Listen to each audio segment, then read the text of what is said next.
स्वागत छ दर्शकवृन्द हेर्दै हुनुहुन्छ विशेष कार्यक्रम वाइट हिमाल टेलिभिजनमा र हामी कुरा गर्दैछौँ वरिष्ठ lawyer immigration lawyer mister Thomas मङ्गोभनसँग जारी राखौँ हाम्रो कुराकानीको क्रम हामी कुरा गर्दै थियौँ उहाँको नेपालीहरूसँग सम्बन्धित इमिग्रेसन लका समस्याहरूको बारेमा कुरा गर्दै थियौँ Okay, Mr. Mongolvan. So when Nepalese people come to your office, when they come to your law firm, what problems do they bring and what do they seek from your office? Well, everybody who comes to us wants to get documentation to stay in the United States. What I've had a lot of recently, we've had a couple kind of areas where we focused on. One of them is for people who've been in the United States for 10 consecutive years and have a qualifying U.S. citizen relative, which would be a parent, spouse, or child who would suffer hardship if you were removed from the United States. We've helped a number of Nepalese families who had, wonderful children, but some of the children had medical issues, psychological issues, learning disabilities in school. And the premise is that if you've been here for more than 10 years and you're of good moral character, you haven't had problems with the law, and you have a relative who would benefit from you naturalizing and getting status, we've assisted a number of families in that. The most gratifying ones for me personally, it's kind of sad, it's a two-way street. If you have a child who has a medical issue, or psychological issues, you have a child who has special needs. And I think special consideration should be given to parents of these children. So we've done a lot of that. The requirements of this law are you have to have been present for 10 years, meaning you would have had to have entered before 2003. Right. You've been here since, or you've left for a very brief time. You have a child, basically, a little boy or a little girl who's here, who has some special needs, and it wouldn't be best for them to return to Nepal. Part of this law also is that you have a requirement to pay 10 years of your back taxes. Now, in my dealings with the Nepalese community are very hardworking people. They're happy to pay any taxes that would have been due, or a lot of them have paid. So that is, other than the asylum process, other than in a refugee process, that would allow people to get green cards. And again, what you're doing is you're helping a family become whole. Because in fact, it has to weigh on somebody and cause them fear on some level to know that I have my children here, I have my life here, but I'm not legal. That's kind of a horrible way to go to bed every night. So it's gratifying to have a family all of a sudden not have to worry about that. That's just a great thing. दर्शकवृन्द mister मङ्गोभनले भनेअनुसार उहाँहरूले asylum मात्रै नभएर नेपालीहरूलाई अमेरिकामा रहन धेरै प्रक्रियाहरू छ आउट अफ स्ट्याटस हुनुभएको छ भने लिगल हुनको लागि 10 वर्षदेखि बसिरहनु भएको छ ट्याक्स पे गरिरहनु भएको छ र अलिकति स्पेशल निडको बच्चाहरू भए पनि नभए पनि धेरै प्रक्रियाहरू छन् त्यही भएर लयरहरूसँग सम्पर्क गर्नुहोस् लिगल हुनको लागि यहाँ धेरै बेनिफिटहरू छ लिगल भएपछि कुरा गरौँ फेरि mister मङ्गोभनसँग That means like if they have been living here for 10 years, they've been paying taxes and legal and all, and if they don't have a special need child, would they be eligible for it? Or? It would depend. And again, I want to clarify, you don't have to have paid your taxes by the time you apply for this, but part of the final result is you would have had to have paid your taxes. In certain situations, even if your child does not have a special need, we've done cases for Nepalese people where they have won in court and gotten green cards.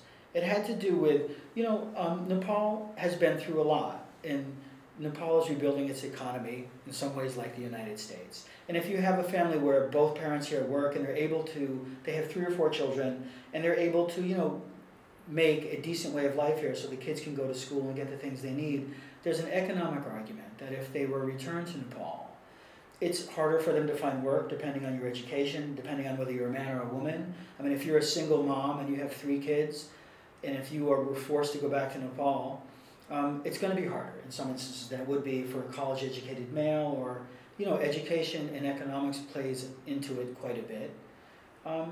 So it's not just that if your child has special needs. There's a lot of things that would go into it. Your educational background, your economic, possibilities in Nepal, family members in Nepal. If you don't have family to support you in Nepal, it's easier for you to actually pursue this kind of relief and win. Sure, and besides asylum and this 10 years being here, you also practice in cancellation of removal? We do pretty much everything in immigration law. We don't only do immigration law, but as far as immigration law goes in the Nepalese community, I've started to do a lot of more EB-1s and EB-5s, which are specialty occupation visas. Very well-known, world-renowned mountain climbers, who I can't mention the name at the moment, pop stars, things like this. But two other areas of law I think that are really relevant now, since Nepalese people have been coming to the United States for about the last 20 years, is the new rule passed by the Obama administration, which is really the DREAM Act in short. So let's just say if you were a Nepalese mom and dad and you came here 10, 15 years ago and you don't have a special needs child, but you brought your children with you, and your children were under 16 years of age when they came. They're now under 30 and they went to high school in the United States. They're eligible now for this new deferred action program. So at least they know they're going to be safe here, they can pursue college, they can finish high school. And again, it takes some of the worry out of somebody's life. It makes somebody's life a little easier and gives them peace of mind. I think this would, well, a lot depends on the election in November. Yes. I think that this is, though, a step in the right direction, that, and this is just a guess or estimate by me, I believe this will likely become a piece of a larger law.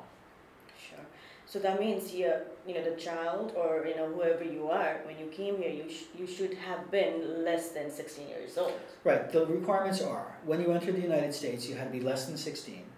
You have to be under 30 now, and you have to have attended high school in the United States. Okay. So that would be a very good news for those group right. of people.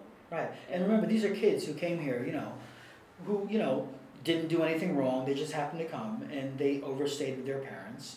And, I think they deserve special consideration as well. Sure, they do. So, how would you describe your law firm? If I come to your office saying that, okay, I have this immigration problem, so would you, say that, okay, you can do this, or people with any kind of immigration problem, would you be able to help them? Well, we can do any issue, anybody who comes to us who has an immigration issue, I can handle. I mean, I've done pretty much every form of immigration law there is. I've done adoption, I've done family petitions, we've done work petitions. But people come to you and they want an answer. So when I go somewhere, I want somebody to tell me, can you help me, what will you do, how long will it take, and what will it cost? Yes. So I try to remember that that's what people want to leave my office with. While I'm a professional and I need to inform them of the law, I try to give people an answer. So when they leave, they know, this is an important decision to pursue, some kind of immigration benefit.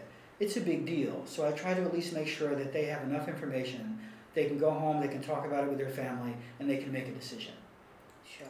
And besides this immigration and all, you also practice Law and Violence Against Women Act. I do. One of the things I did was, when I worked for a nonprofit for 4 years, we specialized a lot in human trafficking. There was a whole division that dealt with women who were trafficked, and it's a really sad part of the world today, but it happens to people. And being raised in a family of women, with 3 sisters, my mom, my grandmother, and having had several lovely women in my life, I think there's a responsibility to help everybody who's been harmed in some way. But the Violence Against Women's Act was really formulated by Joe Biden, who's now the Vice President of the United States. And it deals with women who have either been trafficked into the United States for sexual exploitation, or even work, if you've been brought here and made to work for a family, or people who unfortunately sometimes believe that somebody wants to benefit them and bring them here for marriage or bring them here to help them, and they're in fact extorted or sexually exploited. There is a way for you to self-petition. If you meet somebody, you fall in love with them, they bring you to the United States and they promise you this, and then they end up abusing you, physically harming you, threatening you, or extorting you, saying that I will report you, or do something with the immigration authorities. These women and men, if there are men involved in this as well, can self-petition and get a green card and stay in the United States. And that, I think, is, right action and right livelihood of a law degree to be able to help somebody. It's the same with children. Special immigrant juvenile children are children who've been abandoned, abused, or neglected by their parents or their guardian. Children come here and things happen. Parents suffer from alcoholism, parents have mental illness issues, and you have a child who's basically left by themselves. That child, with the appointment of a guardian, can self-petition and get a green card. I've done a lot of this as well. And for me, it's just another idea of right action and right livelihood. Sure, it's very helpful for even, I guess, women, immigrants who come from Nepal, Tibet, as a, they come here as a housemaid, a Mhm. nanny, a babysitter, Right. and they might be abused, not only Right. physical, in mental level, so it would be very helpful for them. Right, it happens to women from all over the world, and it's a much bigger problem than people even know about. It happens to women from Mexico, from Central America, from Nepal, from China. And again, I'm a lawyer and I get paid for what I do, but at the end of the day, if I can think that I benefited another person and got paid for it, I mean, to me, there's no better job than that. Sure. I mean, you are helping and getting paid for it. That would be the best job in the world, I would say. Better than even a television Yes, interview. yes. That was a joke. Well, I must say, being a lawyer is a very satisfying job. It if is. you are really working for someone and for the rights of the people. Well, that's the thing. A lot of times you hear that lawyers are miserable and hate their lives. I would say that mine is the exact opposite. I mean, I really love it. It suits me personally. There's a lot about it. I also like having my own business. I'm a devoted yogi, and having my own business allows me to go to yoga every day and just take care of my life and take care of other people's lives. Sure. So you do yoga every day? I do yoga almost every day of my life, yes. So how well are you in yoga? How would you rate yourself? I am a stiff 48-year-old man who does his best on a daily basis. I go to yoga because I love it, and each time I do yoga, it's a kind of a renewal for me. It's a renewal of your body, it's a renewal of your mind, and it makes you available to what's in front of you, and that's a big part of my job. When you go to court, you have to be present, because I mean, if you're not, and you're not there, you might miss something that's really critical to helping your client, your family member. Sure.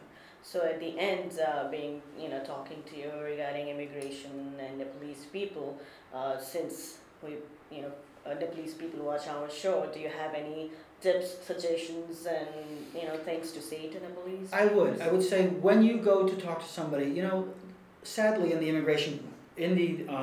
immigrant community, there's a lot of people who take advantage of people. Yes. What I would say is, if you have a legal issue, go to a lawyer, go to any lawyer. But when you meet with somebody, you have a right to say to this person, are you a lawyer?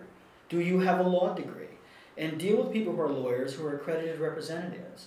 There's really, really great agencies, non-for-profit agencies in New York that help people. There's Catholic Charities, there's Legal Aid, there's the Door for juvenile children and abused women. But again, make sure the person you're dealing with is a lawyer itself.